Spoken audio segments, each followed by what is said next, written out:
Hey, hello dear Swift learners, how are you all? I hope that you all are safe and fine at your homes, and I, Ritika, am back for you with a new session. And before telling you what are we going to learn about today, we will as usual have a quick tour on Swiflearn to see what is Swiflearn all about. The Swiflearn, it is India's most sincere learning destination wherein we provide the classes for grade 1 to grade 10. Over here you will be getting 100% live interactive classes, that is you will be connecting with your teachers through audio and video calls with your personalized batch with maximum 6 students. Apart from teachers, here you will also have a mentor team who will be tracking your progress and will be guiding you through the same. Also, we cover your syllabus as per your school exam schedule so that you can perform well there also. Apart from here, these things, we also have some of the key features which make Swiflearn all the more special. So these include a detailed progress report which will be provided to you by the end of every month, and it will have every single thing from your homework, test, to performance in the class, etc. We also have Swiflearn Academic Test Series in which you can compete and see your position among thousands of students. Plus, you can take unlimited practice tests which are available in 2 categories, subjective and objective. They are absolutely free, available on the Swiflearn portal. All you need to do is just book the very free trial class, and all the things you will be seeing on the app itself.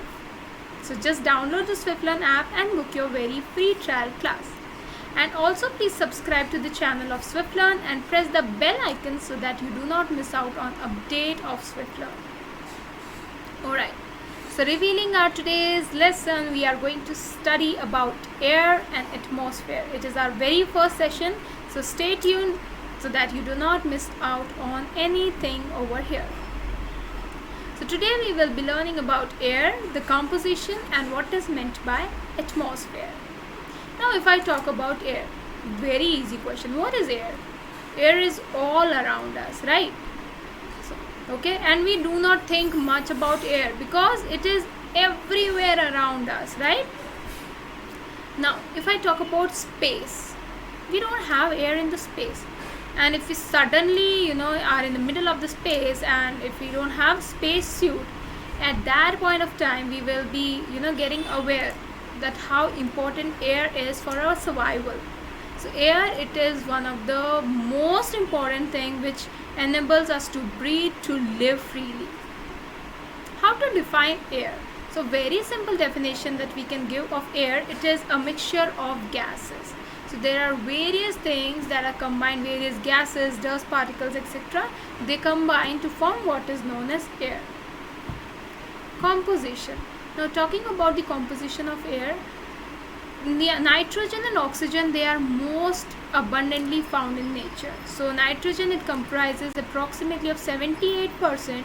Then we have second number oxygen, which is 21%, and all the other gases like carbon dioxide, water vapor, argon, and dust particles, these all combine to form the remaining 1%. So air contains oxygen, carbon dioxide, nitrogen, dust, water vapor, smoke, germs, and all the things, right? So it is not a pure thing, it is a mixture. What is the difference between breeze and wind? Now if I talk about breeze and wind, so when very soft winds are blowing, okay, at a slow and certain speed, it is known as breeze. So it is a very light wind, okay, which we can feel. And talking about wind, it is a bit harder, okay, and we can sometimes hear it also because it blows in a fast manner, and it is blowing in a hard manner, and we can hear it. So wind and breeze, they are the two sides of same coin. That means when it is very soft and very gentle, it is known as breeze, and when it is harsh, it is referred as wind. Properties of air. So there are certain properties of air. First, it is colorless because we cannot see any color here. Tasteless and odourless gaseous matter. Colorless, tasteless, and odourless. Next, it is all around us. It can dissolve in water. air occupies the space and it has mass. So we will be seeing some activities which proves that air occupies space and it has mass. So talking about the space and mass, air, since it is a mixture of various gases, so it is a matter, and hence it also occupies space, as the properties of matter say that they occupy space and they have a certain mass. So what happens whenever we take a balloon and we blow air in it, it expands. Why? Because the space inside the balloon, it is taken in by air. Okay, it is filling up the empty space, and this proves that air occupies the space. Air, it is colorless and it has no odor. It is invisible, which we can feel. Okay, and we all need the air for our survival. So when air is moving, it is generally referred to as wind. Air can be compressed. So when we inflate air into bicycle tire, we are actually compressing air. Okay, so it shows that air is compressible. So we are taking in the air into bicycle tire and we are compressing it. So it is proved that air can be compressed, and it can also be expanded. So expanding property can be proved by balloon. Okay, so when we talk about heating property, so when we heat the air, it expands and it lets to occupy more space, and the more the air will expand, the thinner it will become. So that is one of the reasons why the pressure of warm wind, it is lower than that of cold wind, because it expands and it becomes thinner, which leads to the decrease in pressure. So let us see how the air occupies space. Let's take an empty glass bottle or empty glass. Now if we dip the mouth of the bottle or glass into bucket which is filled with water like this, what we will see? We will see that water does not enter the bottle, okay, when we directly dip it in inverted position, because there is no space that we have provided for air to get out to escape.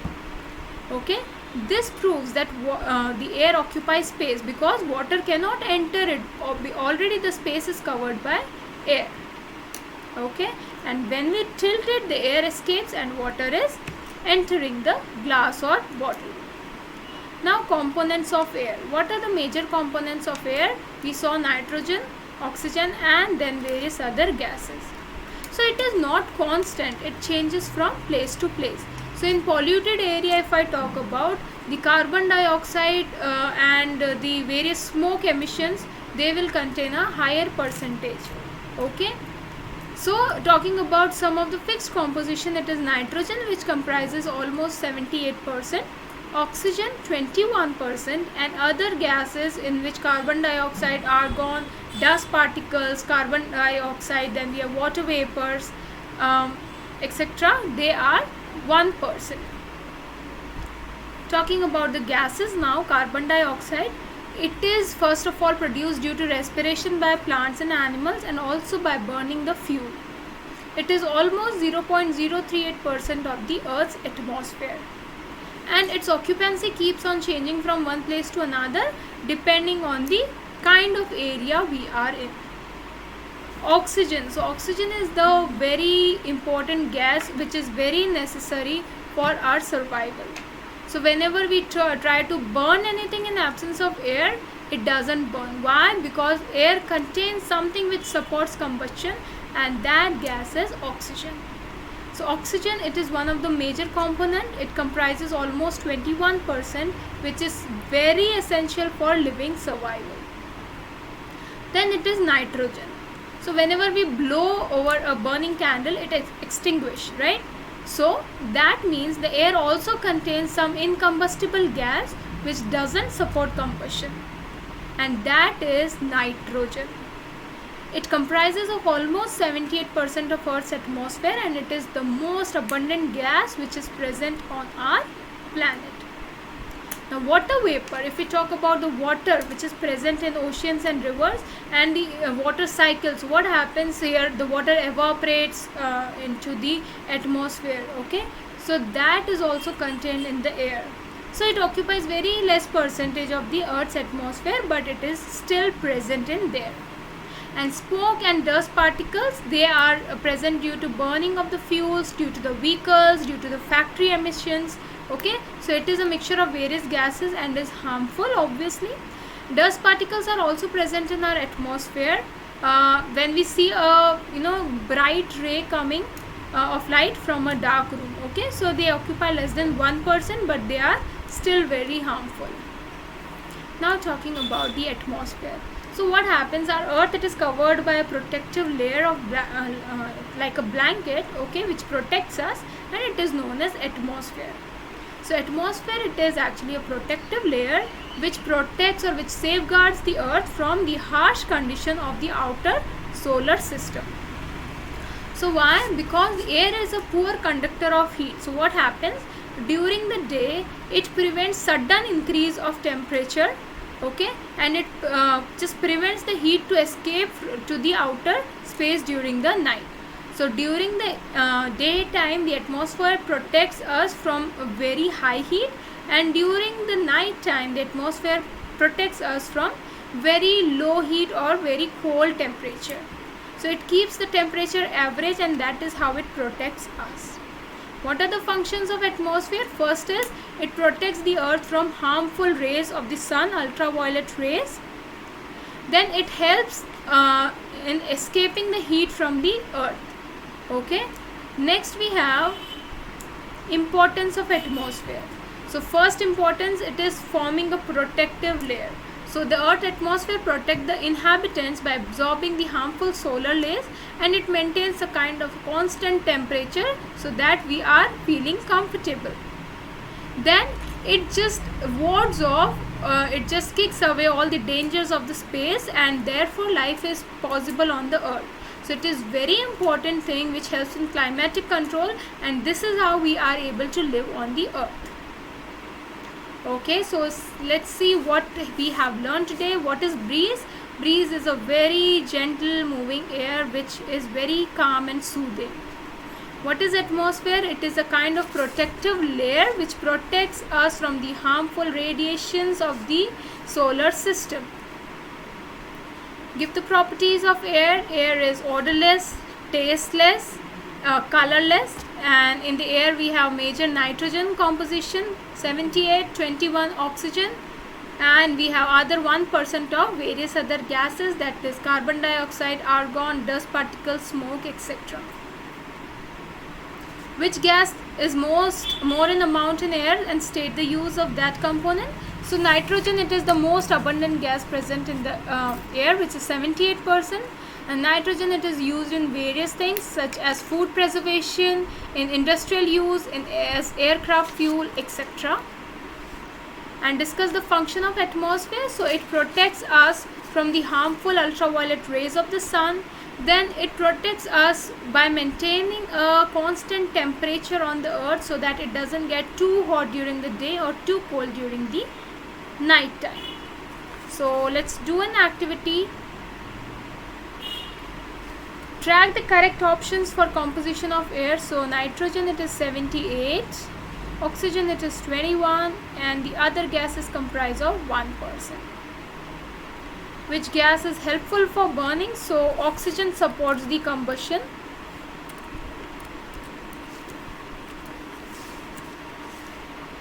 And third one, we have our earth is covered by a layer of blanket which protects us, and it is known as atmosphere. Let's see how much we have scored. Okay, so what are the things that we have learned today? We learned about air, the composition and the meaning of atmosphere.